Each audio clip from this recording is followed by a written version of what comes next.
Hello guys, अस्सलाम वालेकुम। उम्मीद है कि आप सब खैर खैरियत से होंगे। तो आज मैं लाई हूँ आपके लिए एक बेहतरीन चीज़ जिसके बहुत ही ज़्यादा फ़वाइद हैं। तो इसे उर्दू में कहा जाता है सुहांजना और इंग्लिश में इसे कहते हैं मोरिंगा फ्लावर्स। इसका असल में दरख्त होता है जिसकी ये टहनियाँ हैं, जिसे तोड़ के उसके फ्लावर्स जो हैं, उसके जो फूल हैं, उसे पकाया जाता है। तो ये टहनियाँ तोड़ के आ चुके हैं और यहाँ पे देखें कि ये फूल किस तरह निकाले जा रहे हैं इसके।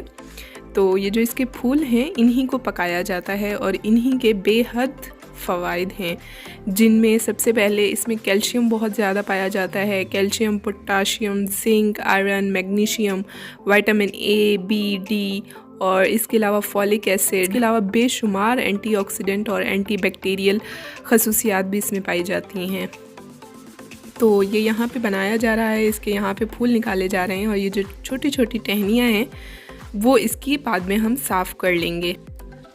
तो ये आप देख सकते हैं कि इसके फूल अलग किए जा रहे हैं यहाँ पे, और इसका जो फूल होता है वो बिल्कुल मोतिया की फूल की तरह होता है, लेकिन ये काफ़ी कड़वा होता है। इसे बॉयल किया जाता है तो इसकी कड़वाहट जो है वो कम हो जाती है। तो इस वीडियो में मैं आपको बताऊंगी कि इसे किस तरह से सेव करना है। आप किस तरह इसे 6 महीने के लिए बिल्कुल सेव करके रख सकते हैं। और इसके अलावा इसका जो एक बेहतरीन फ़ायदा है वो ये है कि जो कैंसर है उससे तहफ़्फ़ुज़ के लिए भी ये बहुत ज़्यादा मुफीद है। आपको कैंसर जैसा मर्ज़ लाहक नहीं होगा अगर आप इसका यूज़ करते हैं डेली बेसिस पे। आप इसको पाउडर बना के भी आप इसका वो भी यूज़ कर सकते हैं।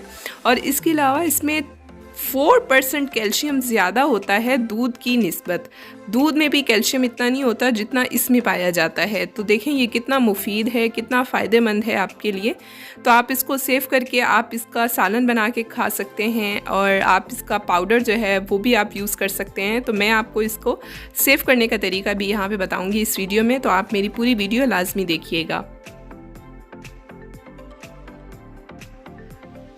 तो जी यहाँ पे इसके फूल जो हैं वो बिल्कुल अलग कर लिए गए हैं और टहनियाँ जो थी छोटी छोटी वो निकाल ली गई हैं। फिर हमने इसमें यहाँ पे 2 दफ़ा इसे धो लिया था अच्छे से, और एक बड़ा सा बर्तन लेके उसमें पानी हमने बॉईल कर लिया है। आपने इसे कभी भी ठंडे पानी में बॉईल नहीं करना, आपने गर्म पानी में इसे डालना है और इसे हम 50 to 40 मिनट्स के लिए हम इसे बॉईल करेंगे।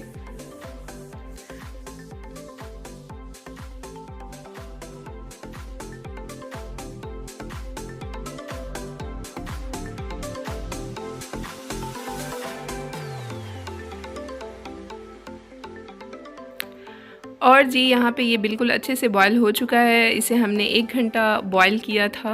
इसका जो कलर है वो आप देख सकते हैं बिल्कुल चेंज हो चुका है। हमने इस पानी में कोई नमक ऐड नहीं किया था, कोई दूसरी चीज़ ऐड नहीं की थी।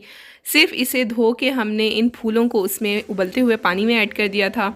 अब ये बॉयल हो चुके हैं और इसके ऊपर हमने खोल दी है टैप वाटर हमने इस पर डाल रहे हैं। बिल्कुल ठंडा पानी आपने इस पर डालना है ताकि ये बिल्कुल ठंडा हो जाए। और अब देखिएगा कि किस तरह से इसे सेव करना है। इस तरह आपने इसको बिल्कुल अच्छी तरह से निचोड़ लेना है, आपने हाथ में लेना है और बहुत अच्छी तरह से इसे निचोड़ लेना है। इसका पानी जो है वो बिल्कुल निकल जाए, क्योंकि जो कड़वाहट होती है वो इसकी पानी में चली जाएगी। तो पानी जो है वो बिल्कुल हमने अलग कर लेना है, बिल्कुल अच्छी तरह से निचोड़ लेना है आपने इसके पानी को। अब फिर इसको हमने सेव कर लेना है। और अगर आपको मेरी इस वीडियो से फ़ायदा हो तो कमेंट करके लाजमी बताइएगा, लाइक ज़रूर कीजिएगा। और जिन लोगों ने मेरा चैनल अब तक सब्सक्राइब नहीं किया तो आप प्लीज़ सब्सक्राइब कर लें। तो जी ये यहाँ पे हमने जो सुहांजना था उसको बिल्कुल अच्छी तरह से बॉईल करके निचोड़ लिया है, उसका पानी निकाल लिया है। तो अब आप इसे किसी भी एयर टाइट कंटेनर में डाल के आप इसे फ्रीज़ कर सकते हैं। तो मिलते हैं नेक्स्ट वीडियो में, तब तक के लिए अल्लाह हाफिज़।